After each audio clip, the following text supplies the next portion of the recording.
बिस्मिल्लाहिर्रहमानिर्रहीम। अस्सलातु वस्सलामु अलैका सय्यदी या रसूल अल्लाह व आलिका व अस्हाबिका सय्यदी या हबीब अल्लाह। अस्सलातु वस्सलामु अलैका सय्यदी मुर्शिदी या नूरुल्लाह व आलिका व अस्हाबिका सय्यदी मुर्शिदी या रहमतल लिल आलमीन।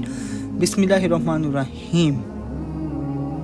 मौला कायनात शेर खुदा असदुल्लाह हज़रत अली और मुर्तज़ा रज़ी अल्लाह अन्हु मौला अपने खुतबे में फरमाते हैं, अल्लाह सुब्हाना ने मोहम्मद सल्लल्लाहु अलैहि वसल्लम को हद के साथ भेजा ताकि उसके बंदों को महकम वाज़ेह कुरान के ज़रिए से बुतों की परस्तिश से खुदा की परस्तिश की तरफ और शैतान की अताअत से और अल्लाह की इताअत की तरफ निकाल ले जाएं, ताकि बंदे अपने परवरदिगार से चाहल और बेखबर रहने के बाद उसे जान लें, हद धर्मी और इनकार के बाद उसके वजूद का यकीन और इकरार करें। अल्लाह उनके सामने बगैर उसके कि उसे देखा हो कुदरती उन निशानियों की वजह से जलवा एतराज़ है तो जो उसने अपनी किताब में दिखाई हैं और अपनी सतूवत व शौकत की कहरमानियों से नुमाया है कि जिनसे डराया है। और देखने की बात यह है कि जिन्हें उसे मताना था उन्हें किस तरह उसने अपनी अतूबतों से मता दिया, और जिन्हें तहस नहस करना था उन्हें तू तर अपने अजाबों से तहस नहस कर दिया। मेरे बाद तुम पर एक ऐसा दौर आने वाला है जिसमें हक बहुत पोशीदा और बातिल बहुत नुमायाँ होगा, और अल्लाह और रसूल सल्लल्लाहु अलैहि वसल्लम पर अफ्तरा परदाजी का जोर होगा। इस ज़माने वालों के नज़दीक कुरान से ज़्यादा कोई बेकीमत चीज़ ना होगी, जबकि उसे इस तरह पेश किया जाए जैसे पेश करने का हक है, और उस तरह से ज़्यादा उनमें कोई मकबूल और कीमती चीज़ नहीं होगी उस वक्त जबकि उसकी आयतों का बेमहल इस्तेमाल किया जाए, और ना उनके शहरों में नेकी से ज़्यादा कोई बुराई और बुराई से ज़्यादा कोई नेकी होगी। चुनांचा कुरान का बार उठाने वाले उसे फेंक कर अलग करेंगे और हिफाज करने वाले उसकी तालीम भला बैठेंगे, और कुरान वाले बेहतर और बेहतर होंगे और एक ही राह में एक दूसरे के साथी होंगे।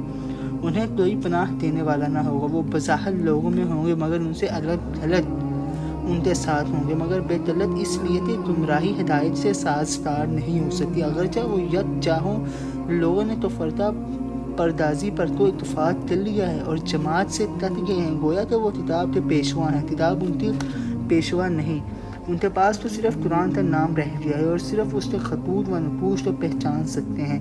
इस आने वाले दौर से पहले वो नेक बंदों को तरह तरह की अज़ियतें पहुँचा चुके होंगे, और अल्लाह के मुतल्लिक़ उनकी सच्ची बातों का नाम भी बहतान रख दिया होगा, और नीयतों के बदले में उन्हें बुरी सज़ाएं दी होंगी। उनसे पहले लोगों की तबाही का सबब यह है कि वो उम्मीदों के दामन फैलाते रहे और क्या मौत तो नज़रों से ओझल समझा किए, यहाँ तक कि जब वादा की हुई मौत आ गई तो उनकी माजरत को ठुकरा दिया और तौबा उठा ली गई और मुसीबत और बला उन पर टूट पड़ी। इन लोगों जो अल्लाह से नसीहत चाहे उससे ही तौफीक नसीब होती है, और जो इसके अरशदात को रहनुमा बनाए वो सीधे रास्ते पर हो लेता है। इसलिए कि अल्लाह की हमसायगी में रहने वाला अमन और सलामती में है और उसका दुश्मन खौफ और हरास में, और जो अल्लाह की असमत व जलालत को पहचान ले उसे किस तरह ज़ेब नहीं देता कि वो अपनी अजमत की नुमाइश करे, चूँकि जो इसकी अजमत को पहचान चुके हैं उनकी रफ़त और बुलंदी इसी में है कि उसके आगे झुक जाएं, और जो उसकी कुदरत को जान चुके हैं उनकी सलामती इसी में है कि उसके आगे सर तस्लीम खम कर दें। हद से उस तरह भरत ना उठो जिस तरह सही और सालम खारिज सदा से या तंदुरुस्त बीमार से तुम हदायत को इस वक्त तक ना पहचान सकोगे जब तक कि उससे तोड़ने वाले को ना जान लो, और उससे वाबस्ता नहीं रह सकते जब तक उसे दूर फेंकने वाले की शनाख्त ना कर लो। जो हदायत वाले हैं उन्हीं से हदायत तलब करो, वही इल्म की ज़िंदगी और जहालत की मौत है। वो ऐसे लोग हैं उनका